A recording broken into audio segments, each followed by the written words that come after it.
All right, let's dive into nutrigenomics today. It looks like we've got a really interesting mix of sources here. Medical journals, a Wikipedia overview, even a piece from the Nutrition Society. Yeah, a real mix of perspectives. So we're basically trying to figure out if knowing about your genes can make your diet work better for you. And we'll use all these sources to uncover some interesting stuff along the way. Speaking of interesting, one thing that I thought was super interesting was the MTHFR gene. Did you know that just one variant of that gene can affect how your body uses folate? Okay, folate, that's the one that's important for cell growth and development, right? Exactly. And even a moderate folate deficiency can cause as much DNA damage as like 10 times the yearly limit of exposure to X-rays. Wow, Yeah.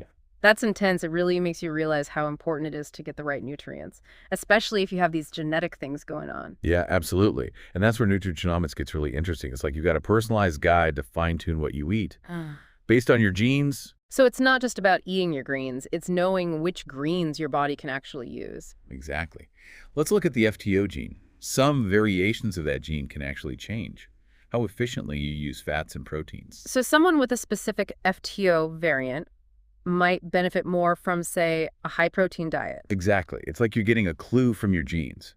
That points you toward the best way to eat for your body. What about the APOE gene? I think that one has something to do with cholesterol, right? And heart health.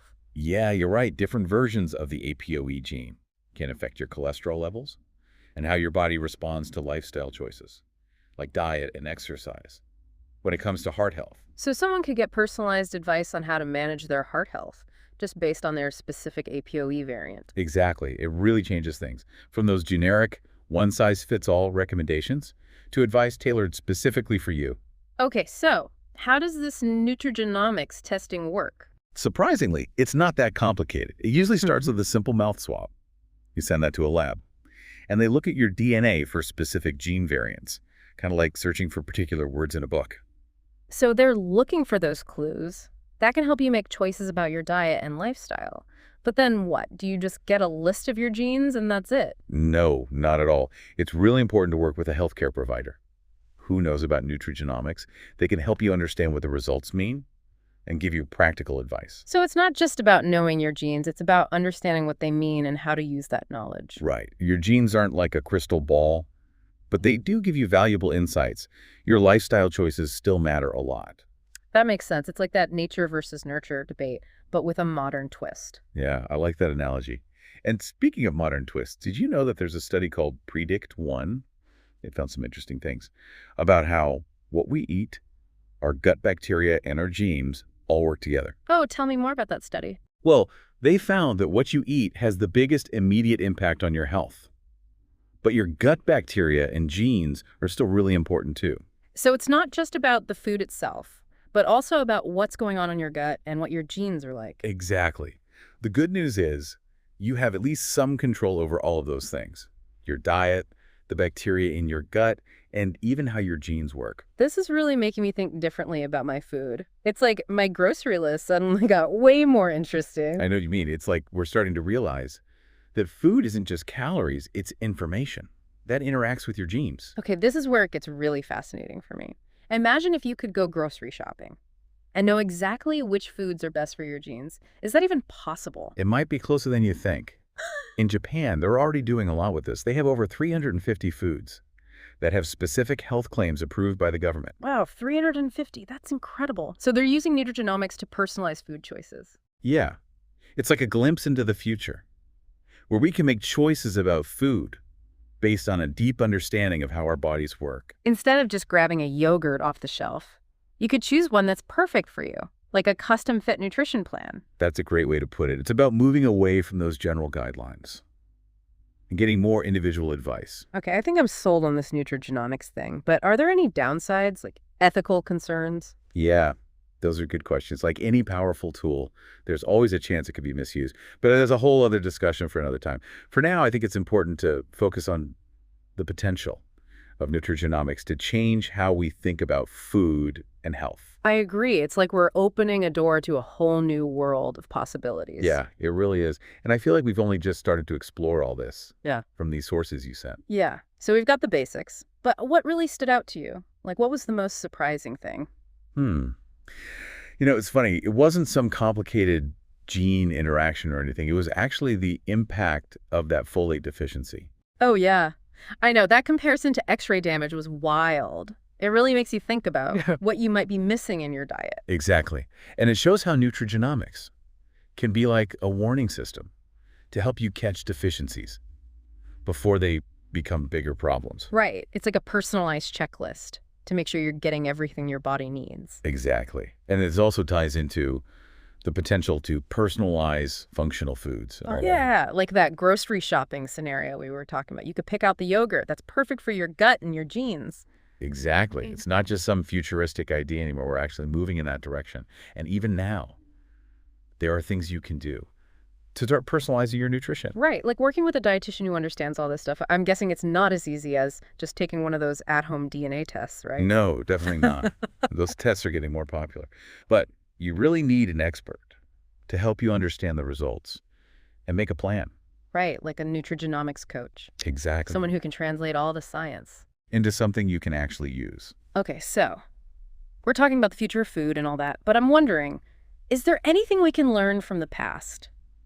That's a great question. It makes me think about the idea of diseases of civilization. Oh, right. Wasn't that about how some indigenous populations started having more health problems like obesity and diabetes after they switched to a Western diet? Exactly. It shows that.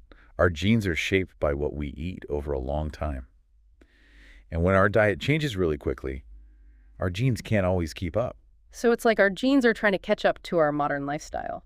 That's a good way to think about it. So it's not just about finding the right foods for our genes. It's also about understanding how those genes have worked with food over time. So maybe there's something to be said for traditional diets that have been around for centuries. Definitely. Like the Mediterranean diet. It has lots of nutrients that have been shown to be good for our genes. These diets weren't created in a lab. They developed naturally over generations. It's interesting, isn't it? We've got this cutting-edge science of nutrigenomics, and then we have these ancient traditions.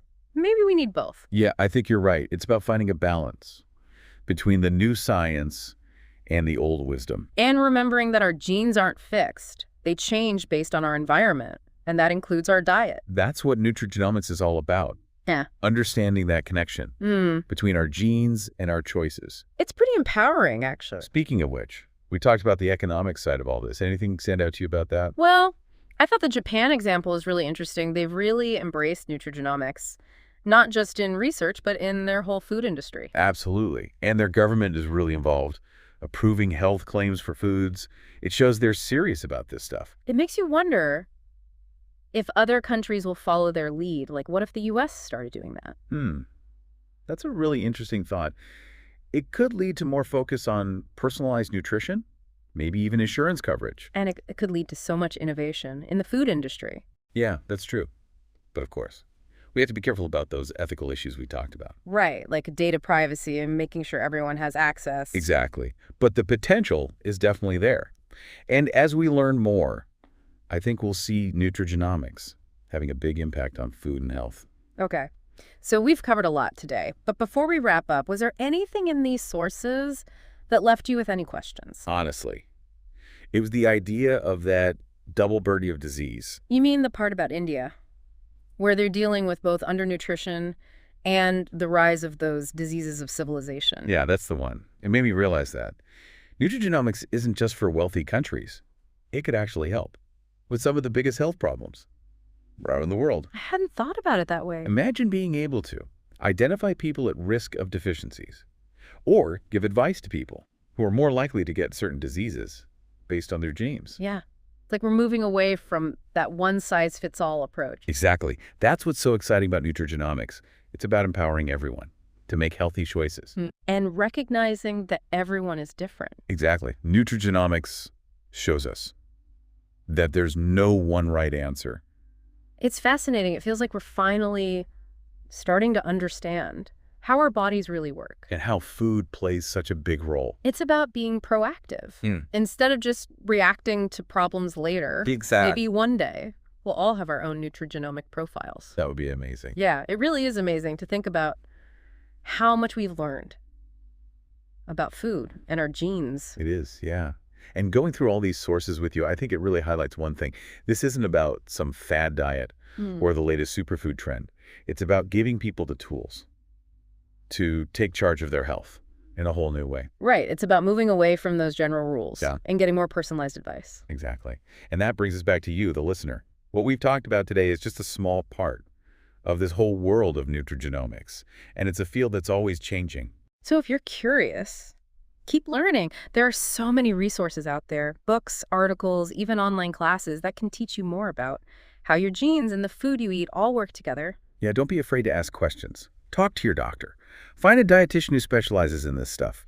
And just be curious about what your own genes can tell you. I think that's so important. Knowledge is power, right? The more you know about your body, the better choices you can make. It's like you wouldn't drive a car without knowing how it works. Mm. Nutrigenomics is like Mm. getting the owner's manual for your body. I love that analogy. It's about realizing that food is more than just calories. It's information that talks to your genes. Exactly. So as we wrap up today, I want you to think about this.